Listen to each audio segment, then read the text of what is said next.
Hello, here is the Entrepreneurs Unity Group. This film will discuss the German post-apocalyptic thriller film Hell and attempt to explain it. Be careful. The year is 2075. In the wake of a global temperature increase of 10 degrees, civilization as we know it has crumbled.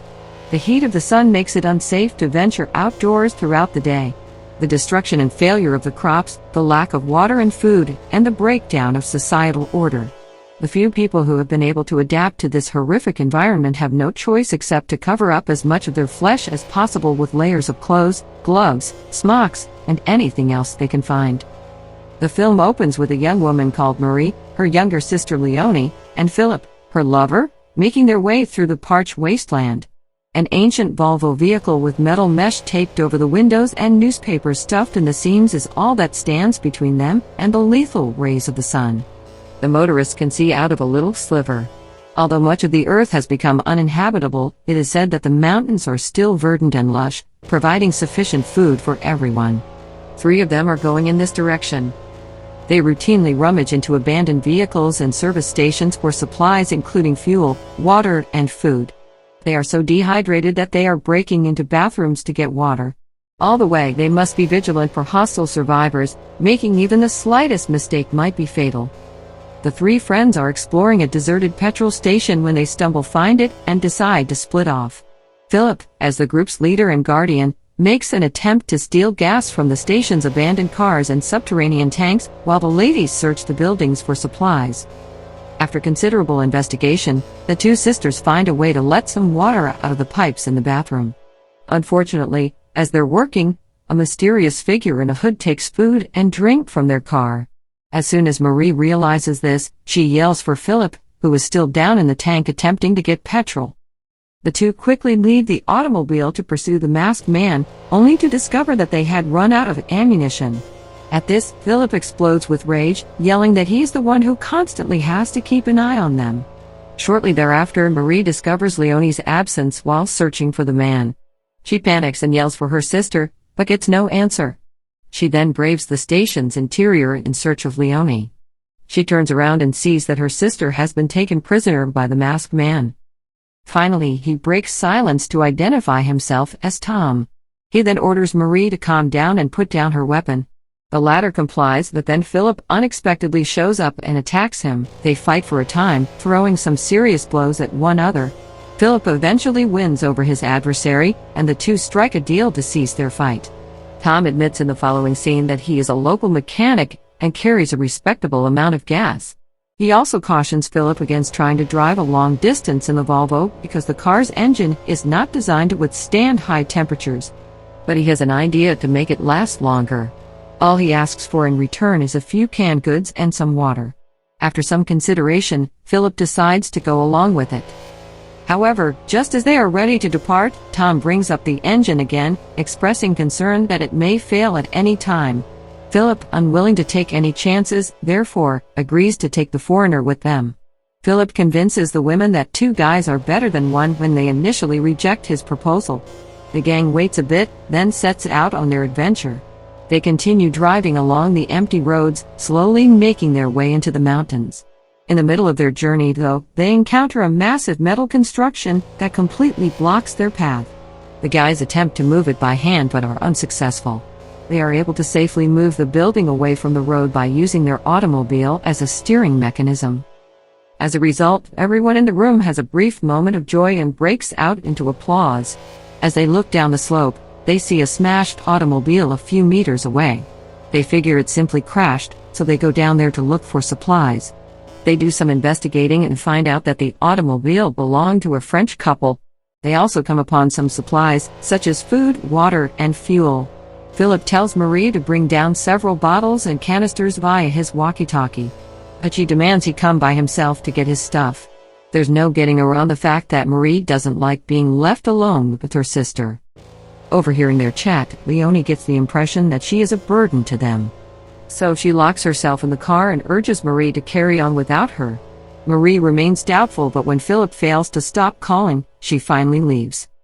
Upon arrival, she and the men begin testing out a bottle of French perfume they discovered in the trunk.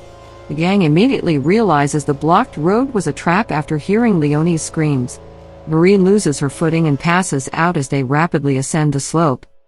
She wakes up in the middle of the forest all by herself. Marie comes to her senses and continues ahead, following Tom. He says that by the time he and Philip reached the automobile, it was too late. A band of survivors who subsist on cannibalism in this post-apocalyptic wasteland had already kidnapped Leonie. On their way back to Philip in the woods, Marie persuades him to help them rescue Leonie. Philip, however, doesn't want to take any chances with their life and insists that they press on into the mountains. Tom notices smoke off in the distance during their fight and suggests they go look for it. Without wasting any time, the group tracks the smoke to the location, a massive fire at a survivor's campsite, where Leonie and other prisoners are being held. Tom devises a strategy after the gang is shocked by what they discover. For this distraction, he enlists Marie and Philip's aid. The idea is for him and Philip to fire a Molotov cocktail so that Marie can steal back their car and he and Leonie can go save her. Marie readily accepts and walks to their waiting automobile along the road. When one of the kidnappers notices something is amiss, she starts the engine to warm up. He steps forward to double-check, but Tom is already launching the Molotov. The villains are sent into a frenzy, and Marie takes advantage of the situation by starting the car and waiting for the two men to come. Philip, however, rejects the scheme since he is unwilling to put his life in danger. So he gets in the car with Marie and encourages her to leave instead of joining Tom. Marie leaves quickly in the car, but not before repeatedly demanding to see her sister and Tom. Instead of taking Leonie with him, Philip says he had to depart since he couldn't free her from her bonds. Philip's foot gets severely damaged during their escape from their captors. He tries to get Marie to give up hope for Leonie, but she's set on saving her. Once they're in a secure location, Marie learns that Philip made no attempt to rescue her sister. She goes off on her own to look for Leonie. Eventually, she finds a tunnel and, within, Leonie's luggage. This suggests the dumpster divers are located in close proximity. Right at that moment, Philip, hobbling in after having gone against the original plan, materializes from the shadows. They will work together to find Leonie and Tom, he says. Since Philip is too hurt to move, Marie has ordered him to remain in the tunnel until medical assistance arrives. He feels he has no option but to comply. This prompts Marie to go out into the blazing heat in search of signs of her sister and the dumpster diver Tom. She finds sanctuary from the scorching sun in a neighboring abandoned church. She lays down on the floor and sleeps for a while before being woken up by an elderly lady named Elizabeth. Marie is understandably frightened by the stranger, but Elizabeth reassures her with a glass of water and a hug. In the course of their conversation, Marie eventually begins to discuss her predicament. She reveals that she is on the lookout for her sister and companion after they were taken by a tribe of barbarians. Elizabeth admits that she is unfamiliar with the nomadic barbarians, but offers assistance regardless. But she insists Marie take a break at her farm first. After hearing Elizabeth's kind comments, the latter promptly decides to tag along. She also discloses Philip's whereabouts and begs for assistance. Elizabeth shows Marie her barn after all of her animals perish in the heat. Because of the scarcity of food, the family has learned to rely on the fish they have domesticated in a nearby pond. At first, the woman appears kind and offers a tour of the house. Once Marie has rested enough for the morning, she is sent to a separate room. Marie falls asleep fast from exhaustion, only to wake up to find herself trapped within. Taking a peek through a crack, she spots two kids engaging in a mock sword battle. As she gets closer, she appears to see what appear to be kidnapped hostages being brought about. Also, Marie witnesses the arrival of a wounded Philip to the barn. Now she knows that Elizabeth and her family are the true kidnappers, hiding in ambush locations along the roads. Elizabeth unexpectedly unlocks the door and bursts inside. They have run out of alternatives, she says, therefore Philip will be slaughtered for his meat.